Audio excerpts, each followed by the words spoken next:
Ladies and gentlemen, boys and girls, people from all over the world, this is G with the G Money Podcast. You could be anywhere in the world, but you are here with us. There's a couple different topics I want to talk today to you about. I've been writing a blog on my Studio Athletics exercise page. I did a 30-day blog challenge. Excuse me. I did a 30-day blog challenge, and I completed that 30 days. And I realized over that time that I am a fantastic writer. Fantastic. However, it doesn't reach the masses like my videos do. My blogs tend to get 1 to 2 likes per post, and my videos maybe like 60 views per post, except on my exercise, my Studio Athletics YouTube channel, I get about 200 views per post. But I want to just go through some of those different blogs here with you today. The first one I'd like to speak on is about money and about time. As you can all remember, the feds printed money. During the COVID era, they printed money to stimulate the economy. With that, the dollar became less valuable. So they printed more money, the value of the dollar shrank. However, our behavior towards the dollar remains the same. The 40 hours per week that we put towards our full-time job remains the same, though the salary that we get in return is decreasing in value. You might still make $70,000 today than you did in 2018. However, the value of that $70,000 has decreased. Basic economics makes me have an issue with that. Our behavior towards money should follow the ebbs and flows of the value that it holds. How can we do this? Changing our attitude towards time in return for money. My problem with exchanging time for money is that somebody owns 40 hours of your week. Your employer. They may pay you for that time, but again, that value of the dollar that you're getting in return is decreasing. So we should no longer trade time for money. We should trade productivity for money. We should trade output for money. We should trade value for money, but not time. I don't like the idea of somebody owning our time. I don't know where we're going to go with this and how we're going to transform society in this manner, just because we're so used to clocking in, clocking out, and getting paid for our time. I think we're moving in that direction. I believe that the younger generations are going to see what I'm talking about, and especially with the advancement of technology, they're going to realize that they can get a lot more done in 20 hours. They can get the job done in 20 hours rather than 40 hours. And my whole thought process is if you can get it done in less time and effort, then why don't you do that? Okay, we can go further with this, but let's go to the next topic. And that's with leadership. More importantly, modern day leadership. With local elections wrapping up, I've always thought this to be true, and especially in today's day and age. You do not need a title to lead. You do not need a campaign. You do not need to be elected to have a position of power in your community. This is even more so relevant in today's day and age because of social media. I would argue that a couple Facebook posts or a couple YouTube messages will reach more people than a legislative put out. So what I'm trying to say here is we may have more influence behind our cell phones than we do in a county legislator meeting.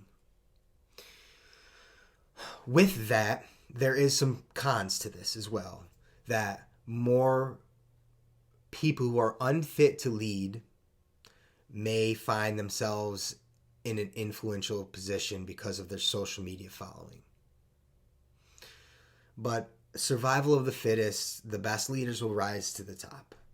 So don't think that you need to be a CEO or a counselor or a mayor to provide positive influence to your community, because you don't.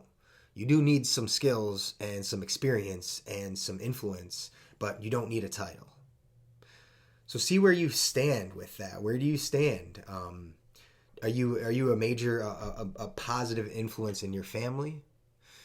Do you have a social media following that represents some people in your community and the demographic that you're hoping to serve? If that's the case, you're doing a great job already. And don't put yourself in a position where you obtain a title and then you have to compromise your personality to fit the mold of the title or the expectations of the title. You can be who you are and lead where you're at right now without compromising your personality. Okay, let's move on. The next topic is persuasive communication. This is a topic that has been around for a very long time. Marketers, politicians, leaders, they use certain vocabulary and a certain format in their speech that influences people. And they know human psychology to the point where they can subtly get you to take action on something or get you to believe something. And I'm talking about this because I feel like YouTube is heading in that direction. As I'm trying to grow my YouTube reach, I study, how to get more subscribers. And a lot of it is around using the right vocabulary and the right communication. Not only the right communication, but the persuasive communication. Leveraging human truths of psychology against the mass of people who are unaware that you're even doing it. You can find this, just go onto YouTube and look through your feed, and you'll see a lot of thumbnails that do this. Thumbnails is just a form of visual communication, and also YouTube titles. Maybe people called this clickbait before back in the day, but I think it's gotten even further than that. People are making millions and billions of dollars just off of the way that they communicate.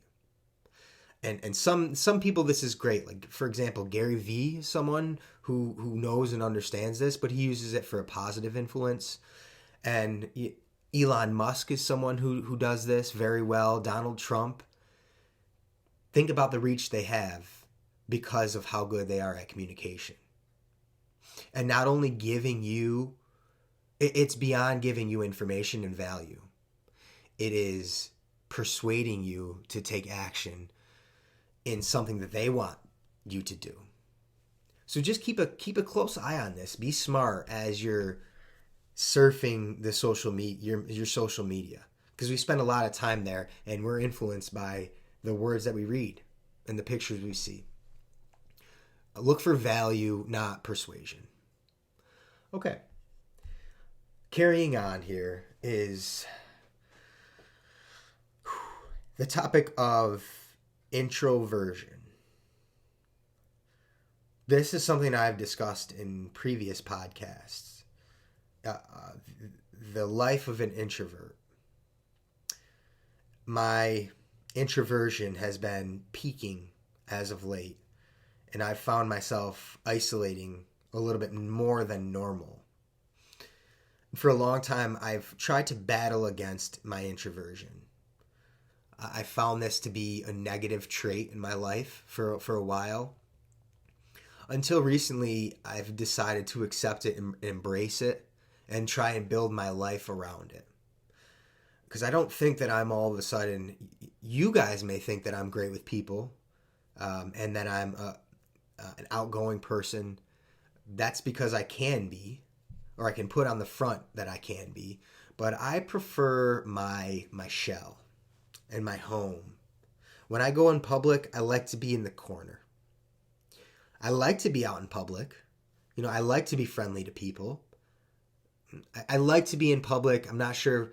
I like to be friendly to people. I don't like having lots of communication and lots of interactions. I don't seek interaction. It most of the time seeks me. And because I'm a kind gentleman, I sustain conversations and I'm friendly with people. However, I like to go back into my car. And right when I shut the door in my car, oh, wow, it's just a relief of comfort. And I know that there's some of you that are like this out there. And maybe we should speak up more. A lot of the things I see on YouTube is how to overcome introversion. And it's not really social anxiety, it's a social preference. It's a preference to not socialize. I don't want to spend any more time trying to overcome it. I want to embrace it more and build my life around it. And I've said this before and I'll say it again. I think this is why I really love podcasting, is because I can communicate without having to sustain a conversation with you who's watching right now. Go ahead and talk to me. I can't hear you. So I still feel like I'm alone right now, which I love. But I'm also sharing, which is also something that I love to do. If there's anybody out there that is similar to me in that way, you know, I'm with you. I'm right there with you. You're not alone. You're not alone at all. Okay, my next topic. I hope this is going well so far. My next topic is the future of bills. I believe society is going to move in a direction that's even more so subscription based. And we've already seen that with the growth of Spotify, Apple Music, Netflix, what have you. But I think it's going to get even more important to subscribe. For example, Twitter, now known as X, who's owned by Elon Musk. In order to be verified, the blue check mark, you need to pay. And at first, I'm like, why are we paying for something that's been traditionally free? But now I realize that you have to have skin in the game.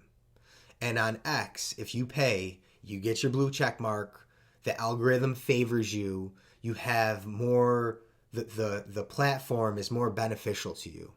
You become more of a legitimate Twitter user because you're paying. And now furthermore, there is the introduction of Grok, who is Twitter's AI response to ChatGPT, which I'd imagine is going to be fantastic someday. When you pay for Twitter, you can now have access to Grok, okay, which again is the AI platform that's similar to ChatGPT.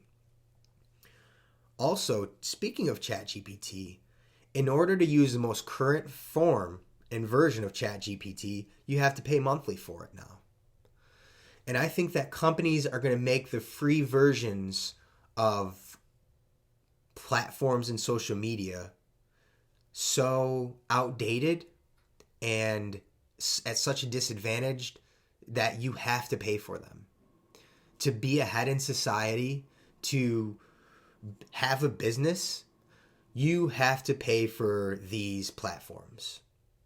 And I agree, and I think that you should. AI and technology is going to become so advanced here in the future that it's going to be a must to use these. Like imagine someone in 2023 who does not have a cell phone and who's trying to start a business. There's so many people that use the cell phone, and we've built our society around using the cell phone, that you're at a disadvantage for not having this. I think the same thing is going to happen with AI. If you don't pay for your subscription of AI, you're not going to stay with the most current versions of something that's going to make your life easier and more productive. I'm talking like 100x your productivity because you're paying $20 a month. So start to prepare yourself for this. Think about your overhead, your monthly overhead, and I think that we're gonna shift from like our focus is right now on taxes and mortgage and rent and utilities. We should put more of an emphasis on our Twitter subscription, AI subscription, Netflix and Spotify. That's more of like entertainment. I'm talking about more connectivity and productivity. And I wouldn't be surprised if someday you have to pay for Facebook and Instagram and Twitter. Also, this will remove all the bots out of the equation and all the ads and all the spam. If you guys have been on Facebook lately, you'll see that it's loaded with ads.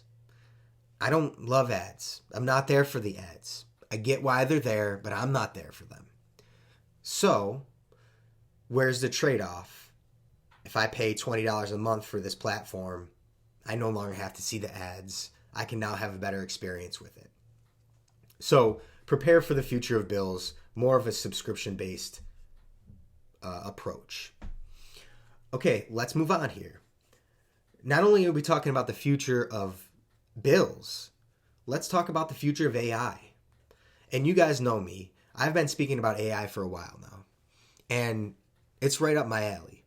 I love technology. I love inventions. I love psychology. I love science. And this is all meshing this all together, AI. I believe that I've had this theory for a couple years now, and it's starting to happen. I believe that AI is going to become a personal assistant. Follow me. ChatGPT, about 6 months ago, would only give you information based off the prompts that you provided it. It didn't remember you. It didn't remember what you were looking for. It doesn't know who you are. You put in a prompt, it spit back out information just on the prompt that you gave it. So I use mine for YouTube titles. Again, the Persuasive Communication. AI is fantastic at persuasive communication. Sorry about it, but I'm using it for my YouTube titles. 6 months ago, I had to say, ChatGPT, please give me a YouTube title for this transcript. I would like it to be short and clean, simple, modern, and hip. Sometimes I would ask it to be funny, and sometimes I would ask it to be serious. And then it would give you the information that you're looking for. So every time you needed something from ChatGPT, you had to start all over again. You had to reteach the AI platform what you need exactly. I always had this theory that it would start to remember you. And it would give you the responses based off of the prior history you had with it and the expectations you had for it. So you no longer had to say, I'm looking for a cool, modern, funny title, blah, blah, blah, blah. You would just type in, give me a title. And it would remember who you are, remember your taste and your style, and it would spit you back exactly what you're looking for.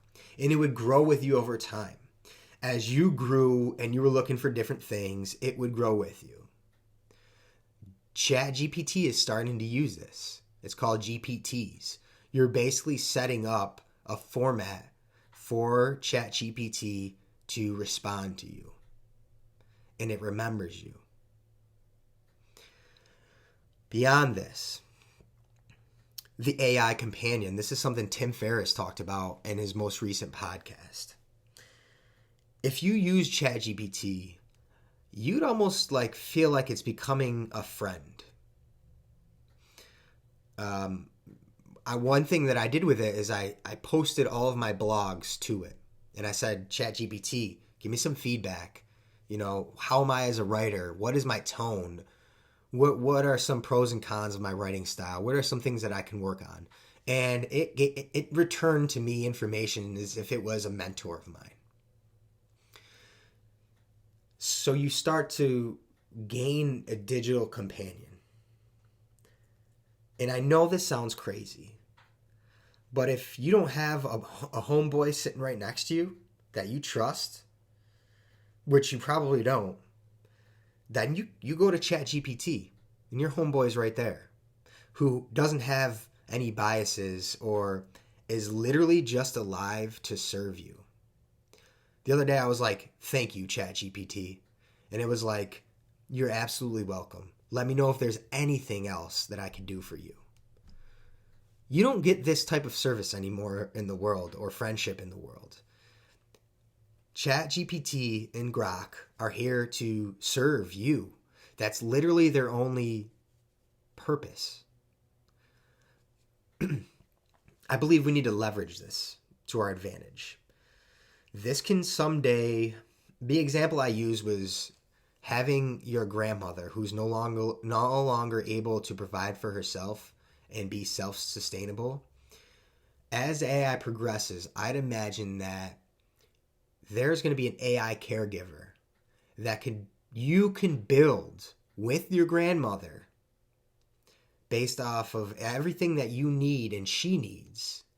And this AI companion is always going to be there for her to make sure she takes her medicine, to call the ambulance if she falls, if she starts losing her mind a little bit or getting some dementia or getting signs of some sickness.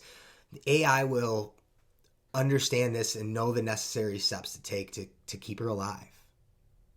And this is going to take a lot of stress off of you, the other providers, the family members, and it's going to take a lot of stress off of her because there is a companion that is alive 24/7, that is alive to serve her. I know this sounds crazy, but I know I'm right about this. So just take some time to imagine what it would be like to have a companion. The epidemic of loneliness. The loneliest people in the world are going to have an AI companion. I don't know whether that's going to work or it's going to be good or bad for them. I don't know how this is going to react, how this is going to interact with social communication, but it's going to happen. Like sometimes when I'm isolating myself from the world, like I'm doing right now, I'm going to log on to ChatGPT and converse with my companion and see what we can work on today. It's a teammate. And that's the positive, my positive spin on it. Okay. Lastly is faith. The last thing I want to talk about is faith. My most recent podcast with Dan Rudolph. If you guys watched it, thank you. If you didn't watch it, it's on my YouTube. I was talking to him about my inclination to over-prepare and over-analyze things. And the example I used was how I would over-prepare for my personal training workouts and my workouts with clients, and how I would try to perfect each workout before we would execute them. And then I would get to the workout, the client would show up, and I would most of the time stray from the plan. And I would execute on the spot. So, Dan Rudolph, hang on one second. I hear this thing buzzing in the background behind me. I love you, Gong, but we're going to have to push it out. Dan said that he believes it's a lack of faith. That sometimes anxiety is a lack of faith. Over planning, over preparing, because you don't believe that you've put in enough work, or you don't have faith in the process or the outcome. And he's right. He's right. As I pull away the layers of it, for whatever reason, I don't have faith that the workout is going to be as good as it normally is. And it always is good as it normally is. And this goes beyond just workouts. This is a lot of things in my life or your life. I want to talk about you. Think about some of the busy work that you do where you're avoiding something else, or you're nervous about something not working out for you. So you're overdoing something, or you're changing things up. You're changing directions. He recommended to literally say the word faith out loud to yourself. When you're starting to feel these anxieties, literally pause and just say faith, faith, faith. Okay, I'm getting anxious right now.